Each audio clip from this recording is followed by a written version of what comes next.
Oi, gente, Natanzinho chegando em mais um The Show e eu já tô aqui de vermelho em homenagem ao portal do meu amigo Generoso, Marcelo Generoso, carinhosamente conhecido como GG. Muita gente chama de GG, né? GG, Genera. Genera, né? Então o Marcelo tá aqui hoje para conversar, para falar do portal dele, para falar de treta. Na última semana a Cileide veio aqui, ela sacudiu todo o negócio aqui. E você, pretende sacudir tudo? Primeiramente, obrigado, Natan, pelo convite. É uma honra imensa estar aqui. Cileide é amiga nossa, a gente faz parte de um grupo de donos de portais e de blogs. E a gente sempre conversa, a gente sempre se orienta, se aconselha, isso é muito importante. Legal. O telespectador, às vezes, ou o leitor, o internauta, até tem essa mentalidade de que nós somos adversários, que nós somos concorrentes, mas a gente sempre bate nessa tecla que nenhum de nós somos concorrentes, todos nós somos emissores das notícias, né? A Cileide, o Moisés Dutra do blog da Amazônia, o pessoal do Amazônia Azul, a Paula e o Hudson, enfim. Vocês se dão bem? Tem algum que você não se dá bem? Olha, tem um blogueiro que é o mesmo que a Cileide não se dá bem e que a maioria dos blogueiros também não se dão bem. Porque ele tem um temperamento muito forte e às vezes ele acaba ofendendo, xingando, esse tipo de coisa, né? Inclusive, conversa uma coisa, depois faz outra. Teve um desentendimento com a própria Cileide, né? Acredito até que já tenha perseguido você, enfim. Então, assim, é o único. É o único do grupo, é o único do grupo. Mas tem que ter alguém assim, meio cri-cri a mais, né? Sim. Você se acha um cara polêmico, Generoso? Você se acha? Olha, essa foi uma marca que me deram. Porque o polêmico é aquele que fala a verdade, aquele que fala o que pensa, pega um assunto, por exemplo, movimento LGBT, um exemplo só. E você, às vezes, leva para o campo da religião, às vezes você leva para outro campo, e as pessoas entendem aquilo como uma afronta, né? Então as pessoas dizem, isso é polêmico. De preconceito. A pessoa diz, olha aí, ele está falando desse assunto, ele está querendo polemizar, ele está querendo chamar atenção, enfim. Nós somos formadores de opinião. Isso não quer dizer que a minha opinião prevaleça, isso não quer dizer que a minha opinião é que está acima das do demais. Eu tenho a minha, você tem a tua e a gente se respeita. Eu queria voltar um pouquinho, porque a gente já foi se alongando nesses assuntos, mas eu queria falar um pouco de você. Bom, a primeira vez que você veio aqui no nosso programa, você veio falar de meia passagem com o Arlindo Júnior. O Arlindo Júnior era vereador? O Arlindo Júnior era vereador. E você veio aqui, você era do movimento Diretório Nacional dos Estudantes. E você veio falar aqui de meia passagem? Meia passagem, meia entrada, sistema de transporte público da cidade. E o que mudou do GG de lá, desses quase 7 anos, 8 anos atrás, para o GG de agora? Olha, mudou o fato de eu já não buscar mais tanta confusão. Naquele tempo eu era um cara que já... buscava mesmo? Eu era aquele cara que ia para cima de todo mundo, não interessa se é deputado, se era vereador, o que fosse. Hoje eu já sou um pouco mais ponderado. Hoje a minha argumentação é mais na palavra. Eu já não tenho mais aquela coisa de ir para cima, às vezes até de xingar, de ofender em determinado momento. Hoje eu procuro o diálogo. Aproveita para desculpar essas pessoas, então, que você um dia... Claro. Aproveito você que se sentiu ofendido por alguma postagem, se sentiu afrontado com alguma postagem, aproveitando esse momento, claro, lhe pedindo perdão, desculpas e que a gente siga em frente. Agora, você já foi processado alguma vez? Eu já fui processado... Nesse período de 7 anos do portal? Eu já fui processado várias vezes. Várias vezes. Eu já fui processado por um membro do PCdoB. Eu já fui processado por um ex-deputado estadual. Só que assim, Natan... Mas o que você postou dele não era certo, era errado? Foi assim. Foi uma informação desencontrada? Eu sempre fui partidário. Certo. Eu fui forjado no PFL em 2000. Então eu estou nessa vida política há muito tempo. Por isso que algumas notícias exclusivas saem no Portal do Generoso, porque os presidentes de partidos tornaram-se meus amigos. Exato. Então, assim, algumas coisas... o cara está adivinhando? Não. É o cenário que eu participo há quase 20 anos. Então, o que acontece? No calor da emoção, quando você adota um candidato, por exemplo, eu sempre tive meus candidatos. Eu nunca fui aquele cara de ficar em cima do muro. Assume mesmo. Sim, né? mesmo que dissesse assim, olha, teu candidato vai perder. Olha, no segundo turno dá tempo de tu mudar, pular para esse barco daqui, que a gente vai ganhar e vai seguir um projeto. Eu sempre tive o entendimento que isso é covardia. Se você defende aquele candidato, você vai colher até o fim, porque você acredita na proposta dele. Ponto. Então, o que acontece? No calor das discussões da internet hoje, nessa área de internet, Facebook, Instagram, essas coisas, eu vou lá e digo quem é o cara, quem é o candidato X. E esse deputado estadual, eu disse o seguinte, que ele era mais sujo que pau de galinheiro. Então, Tu usou literalmente essa expressão? Literalmente essa expressão. O pessoal defendendo e tal, eu disse, olha, ele não pode ser governador porque ele é envolvido com tal situação, o irmão dele é envolvido com tal situação e ele é mais sujo que pau de galinheiro. Ponto. O advogado dele printou só isso, entrou com um processo, né? Ganhou a causa, valor de R$30 mil. E tu está pagando? Não, porque a gente vai tentar recorrer. Qual é o problema desse processo? O problema é que a notificação chegou no endereço andando no resíduo há mais de 8 anos. E o juiz é o seguinte, é um tipo de citação que o juiz manda para tua casa e não quer saber se tu não mora mais lá, se não interessa. Na cabeça do juiz, você recebeu. Se teu vizinho recebeu, se alguém que vinha passando na rua pegou a notificação e assinou, você foi notificado. O que é errado. E isso eu discuti com o vice-presidente do tribunal. Então já veio com decisão com tudo aí que você está falando ou não? Não, o que acontece? Ele me notificou. E você não morava mais nesse endereço? Não morava lá, não sabia da audiência. Não fui para a audiência porque não sabia. Automaticamente? Automaticamente ele decretou revelia. Né? Que é uma coisa que precisa mudar. A pessoa, eu, por exemplo, nunca me neguei em participar de nenhuma audiência. Porque você já deve ter ido em outras. Sim, várias. Só que assim, o que acontece? No meu caso específico, eu sempre entendi que parece que estava havendo uma marcação comigo. Não só na justiça comum, como na justiça eleitoral. Por conta do teu lado político, exemplo? Pode ser, por exemplo, eu fui pré-candidato a Senado. E minha candidatura a Senado ela foi oficializada pelo partido. Eu divulguei como os demais pré-candidatos da época. Né?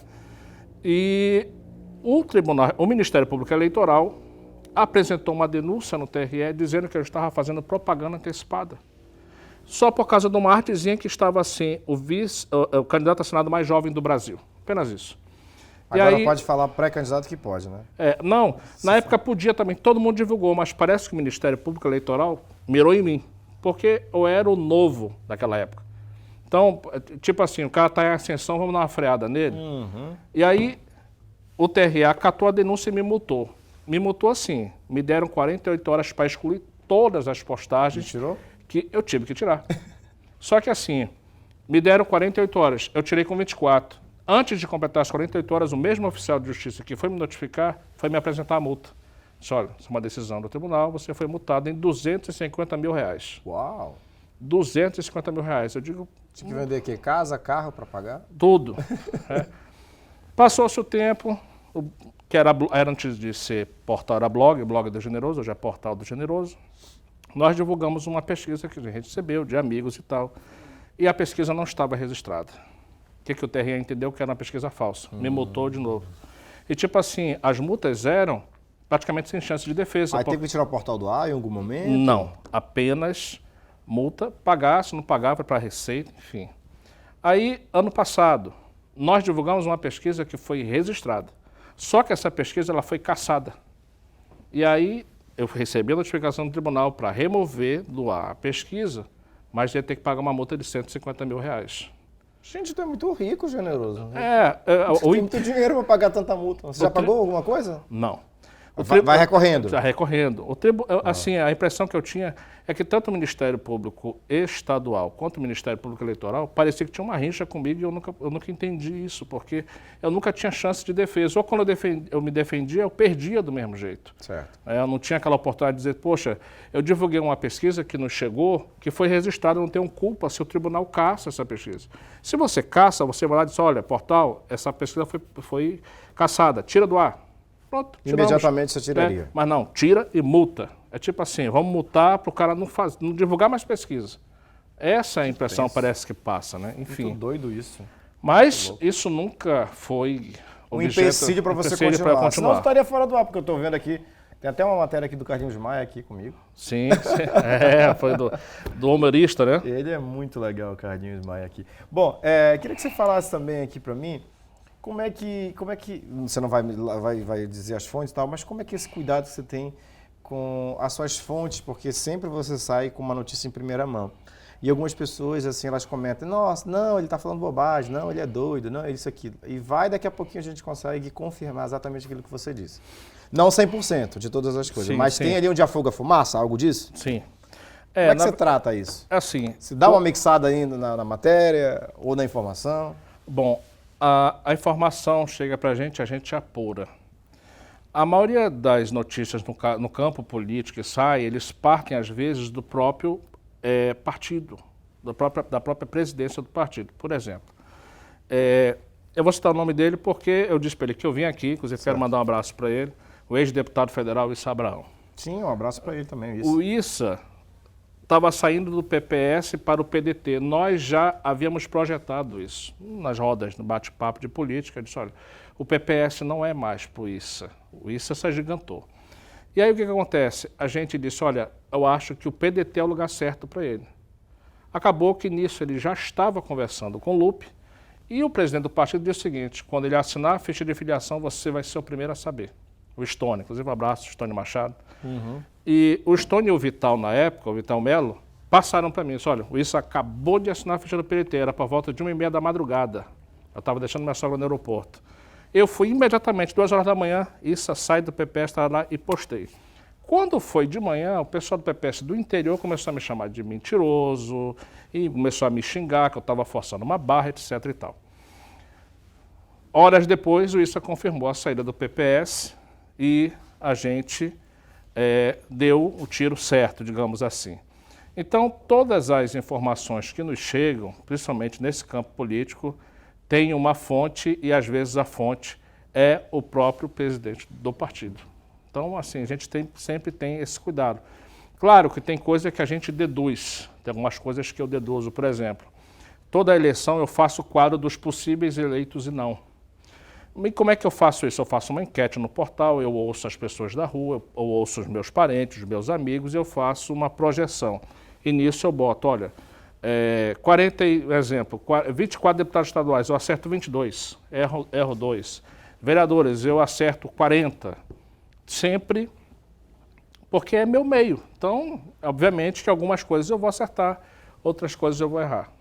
Mas a maioria das coisas a gente consegue... Mas eu vejo que essa questão folclórica, mas as pessoas realmente têm medo quando chegam nos grupos aí. Eita, lá vem o generoso. Porque, assim, quando acontece, eles dizem assim, pô, ele tinha razão. Realmente, ele está observando, realmente ele estuda o cenário, né? A saída da Alessandra Campelo para o PMDB. Eu disse, a Alessandra Campelo não fica no PCdoB porque é um ninho estranho para ela, passou a ser. O chefe de gabinete dela me disse assim, você está falando besteira, ela nunca vai sair do partido porque ela é presidente do partido. Um mês depois ela saiu para o PMDB. E ela mandou uma mensagem para mim e disse assim, parabéns, você foi o único que conseguiu observar isso. Você leu as entrelinhas. Então é isso, as exclusivas que a gente diz é porque eu olho para o cenário, eu faço uma projeção e eu junto com a informação que o presidente do partido me dá, ou alguém que é mais próximo do partido, que está ali no dia a dia, a gente vai, mescla tudo isso e solta o ar. Generoso, eu tenho perguntado para alguns convidados aqui sempre sobre a série Bandidos na TV, que está todo mundo comentando na cidade, chega adeptos de vários lugares do mundo e tudo mais. E eu soube que você foi testemunha de defesa da Vanessa. Da Vanessa Lima. Queria que você falasse um pouquinho do resumo sobre a série, o que você achou, se a Netflix foi correta ou não em balancear, em deixar as pessoas decidirem um final para essa história. O que você acha disso? Eu não assisti toda a série, eu estou assistindo aos poucos. Acho que faltam uns 3 capítulos para eu terminar de assistir. Dos 7, né? Dos 7. Aí eu sou danado, eu assisti tudo de uma vez. Assim. 90% do que... Você já assistiu? Tá se passando daquilo que eu assisti, está se passando na série, é verídico. Na época, eu fui a última pessoa a ser entrevistada pelo Wallace em vida. Existe registro disso. Ele me entrevistou. Nós falamos, coincidentemente, de meia passagem, meia entrada e passe livre, que era um sonho do Wallace.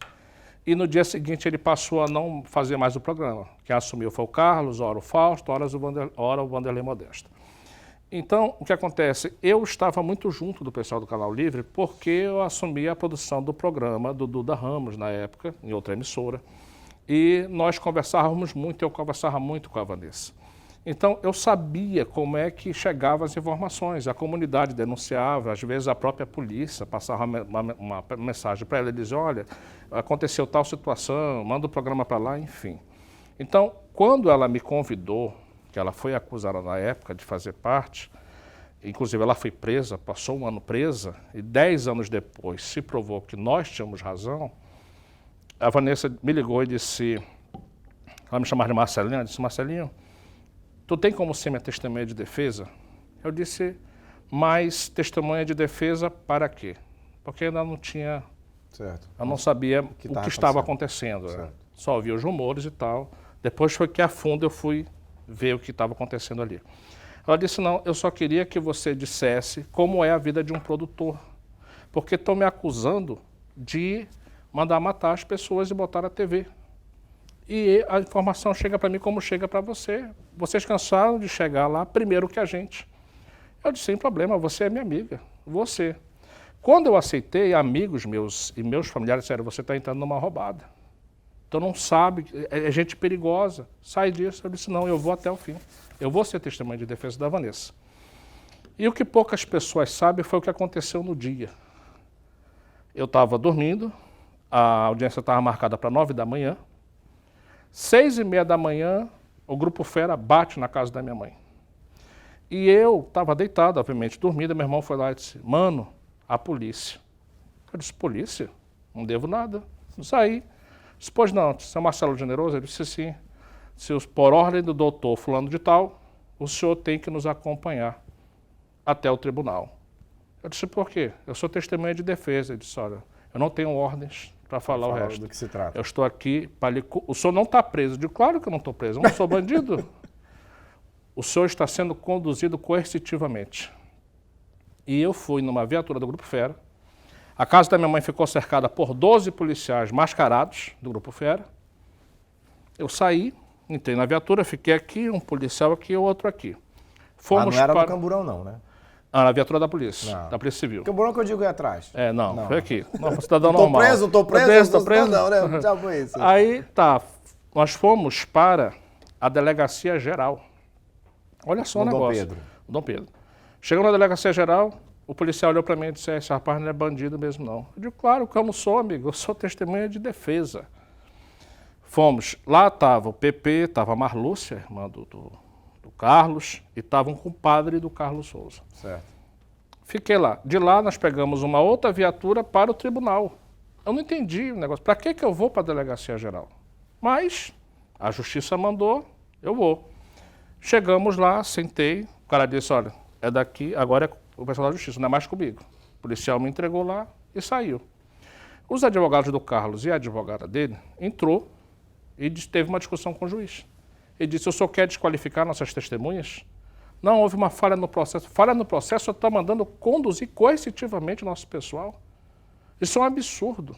E eu ouvi toda a discussão lá fora. Calado, não podia fazer nada. Isso não foi no mesmo julgamento na hora que o Moa negou tudo, não, né? Foi em outra fase, no caso. Eu acho que foi outra fase. Nessa época eu não lembro bem. Eu só me lembro desta parte, que eles foram na minha casa e tal. Então, e você pegaram acha que a houve, então, esse abuso que a Netflix mostra também, no caso? Olha...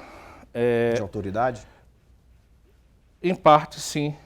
Em parte, a gente... Porque uma hora ele fala uma coisa, outra hora ele fala outra. Você acha, então, que pode ter sido realmente um equívoco, vocês, testemunhas de defesa, serem levados coercitivamente, por exemplo?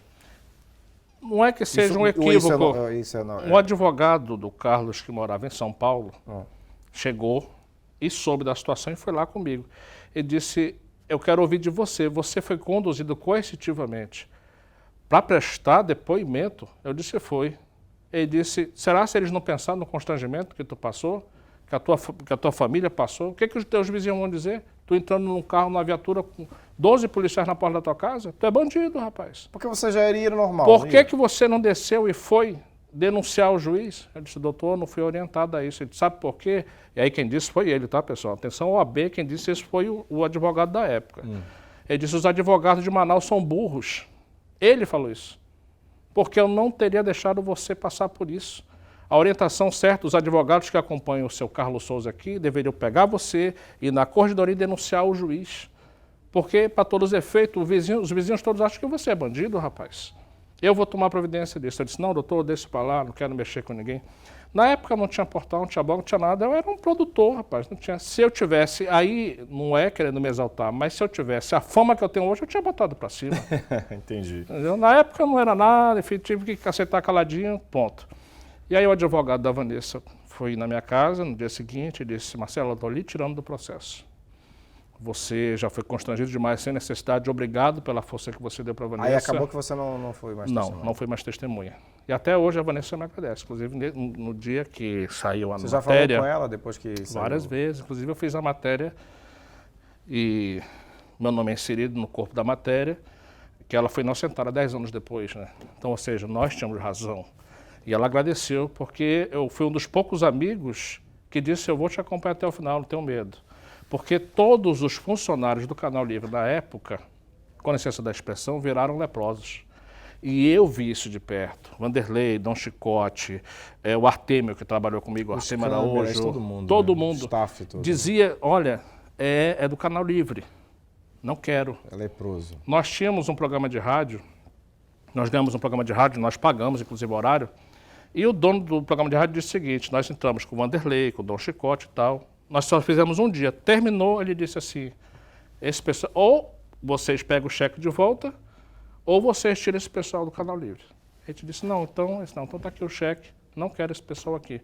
Então eu sei o quanto eles sofreram. Obrigado, amigo. Discriminados por uma situação que não tinha nada a ver com eles, eram profissionais como você, como eu, como qualquer um. Mas deram a volta por cima, graças a Deus, e hoje a maioria deles, hoje um tem blog. Eu já vi boatos que o programa pode voltar, inclusive, depois desse boom da série. Você já ouviu falar sobre isso, já? Aqui em primeira mão vou te dizer isso. Bota tomar água. Toma uma dose de água. Eu já ouvi rumores que o programa pode voltar, inclusive a pedidos das pessoas, né? Você ouviu já comentário disso? Eu conversei com o Carlos semana passada, o Carlos Souza. O Carlos, ele está muito ferido, obviamente. É uma situação também, que né? ele, o irmão, o Fausto, e frutos de uma situação muito complexa. Ainda não dá para você dizer 100% que foi armação. Uhum. Isso quem vai dizer é o julgamento final. Mas ele está muito machucado. E eu falei isso para ele, não há necessidade de vocês, se vocês não devem, tu tá de cabeça baixa. Ergue a cabeça com teu irmão e bota o Canal Livre de volta no ar. Se não for no ar, Olha, bote um portal. Ideia. Eu disse, bote um portal. Se você botar um portal do Canal Livre, você me engole todos os portais dessa cidade, porque as pessoas gostam de vocês. As pessoas querem ver vocês de novo atuando. Na rua, etc. Na rua, etc. Porque, querendo ou não, era uma mesclagem de tudo. Era um programa do povão, a galera gostava, né?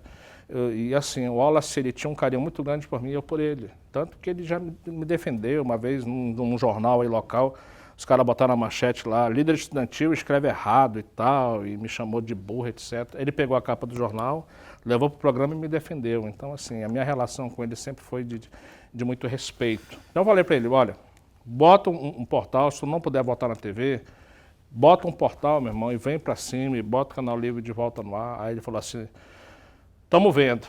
Então esse tamo vendo é um sinal, né, de que de repente pode voltar. Muito bom, gente. Eu tive o prazer de conversar um pouco e conhecer um pouco mais do trabalho do Generoso, mais conhecido como GG ou Genera. Seja bem-vindo, volte mais vezes aqui ao programa do Natan. Bom, atualmente você está só no portal, né? Porque já deve dar muito trabalho, né? Muito. E seja bem-vindo sempre. Obrigado. Deixa o endereço aí, tuas redes sociais, Instagram, Facebook, deixa o tudo. WhatsApp, podem te ligar à vontade. Qual é? Obrigado, Natan. www.portaldogeneroso.com, Facebook Portal do Generoso, Instagram Portal do Generoso, Twitter @Portal do Generoso. Nosso telefone 995212727. Você fala ou com a Kelly Franco, ou com a Lauristela Rocha, ou com o Nelsinho Generoso. Staffzão, enfim, hein? nós estamos com uma equipe muito boa. Meu cinegrafista, Marcelo Maciel, enfim. A gente sempre tenta levar o melhor. E mais uma vez, todos nós nos falamos, todos nós nos abraçamos. Em breve, quando sair do cartório a documentação, Teria o prazer de vir aqui dizer para você que nós teremos a Associação de Blogs e Portais do Estado do Amazonas. Me coloque lá, tá? Na hora, você será bem-vindo. E não é só para blog e portal, não é para cinegrafista, para fotógrafo, é para todo mundo. É para nós nos ajudarmos. É isso aí, gente. Semana que vem a gente volta com mais uma entrevista aqui, mais um convidado super especial aqui no Portal do Natan, no programa do Natan, em todas as nossas plataformas. Valeu, gente. Até a próxima.